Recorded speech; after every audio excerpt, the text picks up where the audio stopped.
What if you could make a phone call without a SIM card, airtime, or even a network? Sounds impossible, right? Like something out of a futuristic movie or a tech billionaire's dream. But this isn't fiction, it's real. And it's happening in Namibia. A young Namibian inventor has just done what many thought couldn't be done. He built a mobile phone that works without a SIM card, airtime, or even a traditional network connection. This groundbreaking innovation is already turning heads across Africa and beyond. The genius behind this revolutionary idea is Simon Petrus, a Namibian teenager and self-taught inventor. With nothing more than recycled materials and a deep curiosity for electronics, Simon created a fully functional mobile phone that breaks all the usual rules of communication technology. Simon Petrus, who is only 19 years old, is upending our preconceived notions about technology. This young African inventor has created a device that enables communication even in situations where there is no network, no signal, and only unadulterated ingenuity, in a world controlled by multinational telecom monopolies and costly infrastructure. There's more to his revolutionary creation than just a gadget. Millions of Africans are impacted by this issue, particularly those living in rural areas that are left behind by modern technology. Simon did not wait for assistance. He didn't plead for money. He used his own hands to construct the future. Simon's adventure started in a small Namibian town, where opportunities and poverty frequently squelched dreams, rather than in a high-tech lab. Simon, however, was unique. He was an inquisitive child who was constantly disassembling discarded devices and antique radios to learn how they operated. With nothing but enthusiasm, spare parts, and an unwavering determination, he transformed a corner of his house into a temporary laboratory. No awards, no financiers, simply grit. And the world would subsequently be amazed by what he produced. Neither a SIM card nor a mobile tower are required for Simon's smartphone. Rather, it makes use of radio frequencies, which is similar to walkie-talkies, but different. His phone is totally independent of traditional telecom infrastructure and is capable of sending and receiving clear speech signals across vast distances. This two-way radio system has been updated to meet contemporary requirements. Consider the implications for isolated communities where access to the internet is a privilege. Imagine families remaining linked, farmers receiving market updates, and kids being able to learn even in a world without towers and without corporations making a profit. It wasn't an easy journey. Simon had to deal with damaged prototypes, burned circuits, and criticism from those who didn't believe in him. But he continued. When he entered a national science fair, he made a breakthrough. He won first prize there after demonstrating his invention in front of both scientists and doubters. All of a sudden, everyone was talking about the boy from Namibia. Once mocking the notion of a phone without a network, engineers and computer experts started to pay attention. Until they witnessed it firsthand, several people claimed it was impossible. In reality, what appeared to be a simple box of wires was a potent instrument evidence that African brains can create African solutions. The entire continent, not just Namibia, has praised Simon's invention as a game-changer. Connectivity has long been a problem in Africa. Not everyone is reachable by mobile networks. The cost of airtime is high. In many locations, infrastructure is either non-existent or in poor condition. Simon's invention, however, gets around all of that. On African terms, it provides a route to independence and true digital inclusion. Schools, clinics, farms, and residences that have been disconnected from the grid for decades may be able to communicate because to this idea. Talking isn't enough. You also need to be able to access opportunities, be secure, learn, and make money. There is more to Simon's story than technology. It's about what can happen when Africans are allowed to be creative. He didn't wait for outside assistance.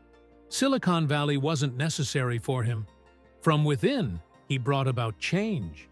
And that is the hallmark of genuine empowerment. For any young African who aspires to change the world but feels inadequate, his work serves as a beacon. Simon is evidence of our sufficiency. Our villages, slums, and schools are full of that genius waiting for an opportunity to shine. Africa has always been a source of inventiveness, originality, and groundbreaking concepts, many of which were either stolen, copyrighted by foreigners, or completely forgotten. Numerous breakthroughs and inventions that originated on the continent, from technology to medicine to agriculture, were either appropriated or renamed by foreign enterprises and colonial governments. Building on that, here are a few compelling examples: African steel technology and iron smelting. African civilizations were already developing sophisticated methods for smelting iron long before the West industrialized metallurgy.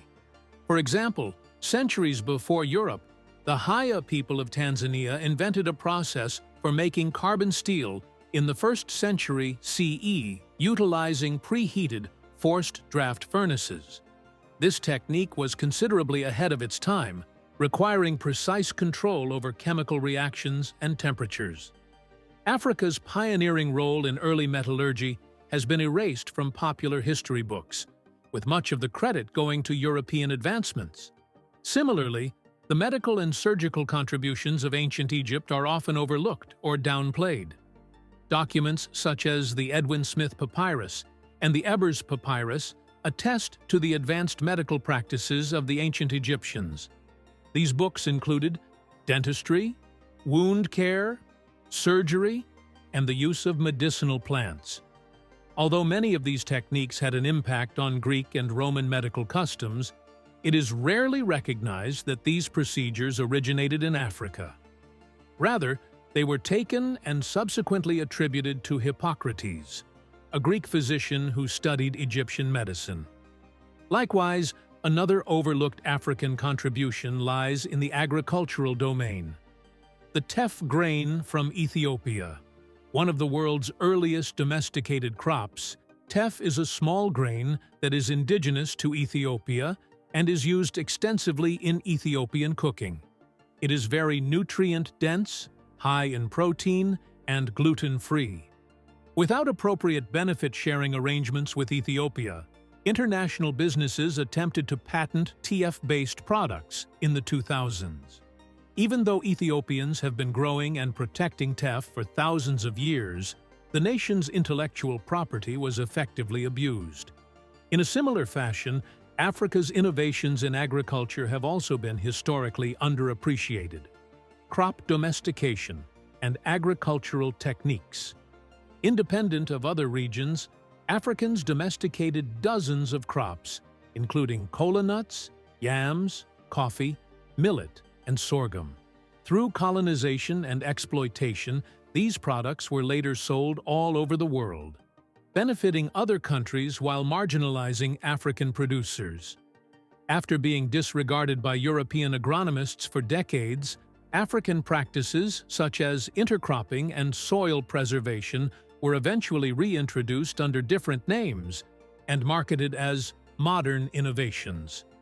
Equally significant, Africa's achievements in engineering and architecture have also been misrepresented or ignored. African engineering and architecture. The Great Zimbabwe Ruins in Zimbabwe, which were constructed utilizing complex stone stacking techniques without the use of mortar, are a monument to advanced African engineering. Tens of thousands of people lived in the complex, which was built in the 11th century. However, until archaeological evidence refuted that discriminatory belief, early European settlers refused to accept that Africans could have constructed such a marvel, and instead assigned it to non-African civilizations. In much the same way, Africa's contributions to mathematics have often gone unrecognized or been minimized. Congolese and Mali mathematical systems. the oldest mathematical instrument in the world is thought to be the Ishango bone, which was found close to the Nile and is thought to be around 20,000 years old. It demonstrates knowledge of prime numbers, arithmetic, and perhaps even lunar calendars. In a similar vein, the Dogon people of Mali have long possessed extensive astronomical knowledge about the Sirius star system, including details that have only been verified by Western scientists using contemporary telescopes. Yet, following colonial interaction, Western experts frequently claimed or rejected this information as mythology. Similarly, traditional African healing knowledge has often been exploited by large pharmaceutical companies without proper acknowledgement or compensation. Big Pharma takes advantage of traditional healing knowledge. Numerous pharmaceutical firms have made money off of traditional African knowledge without giving back to the communities who kept it alive. For instance, a South African research committee investigated the Hoodia cactus, which the San people of southern Africa have used for millennia to curb their appetite during protracted hunts. Western pharmaceutical corporations then commercialized the plant without first obtaining approval or sharing benefits. A compensation deal was only made in response to public criticism, but it is still a clear case of biopiracy. These tales are not isolated occurrences. Rather, they reveal a systematic trend of repackaging African genius as Western advancement. The legacy of stolen African discoveries serves as a sobering reminder of how profoundly Africa has contributed to global progress without acknowledgement or compensation, from colonial theft to intellectual property abuse. However, things are changing. Africans are reclaiming their culture, making bold innovations, and claiming credit for their brilliance. In addition to being the cradle of humanity, Africa is also the birthplace of invention. It's time for the world to accept that fact. Simon's tale serves as a wake-up call. From the ground up, we need to encourage innovation. Let us invest in the talent of Africa. Let us exchange tales such as Simon's. We should construct labs in local communities rather than merely offices for international NGOs. Let's build human networks that support one another, not simply telecom networks. Encourage inventors from Africa. Encourage young people. Demand that our leaders develop laws that enable inventors at the grassroots level. It's time for us to tread the path that Simon Petrus has paved. The future of Africa cannot be imported. People like Simon Petrus will invent it right here. Tell this tale. Share with the world. One bright mind at a time, the revolution is emerging from the dust of Africa's streets rather than from the West. Please share your thoughts in the space provided for comments below. We look at Africa's rich history, culture, and continuous fight for independence. Subscribe to our channel to join us in this crucial discussion. By subscribing, you're joining a movement aimed at restoring Africa's proper position on the international scene, in addition to just keeping informed. Together, let's inspire change and disseminate information. Thank you for viewing. Stay focused on the motherland till the next time.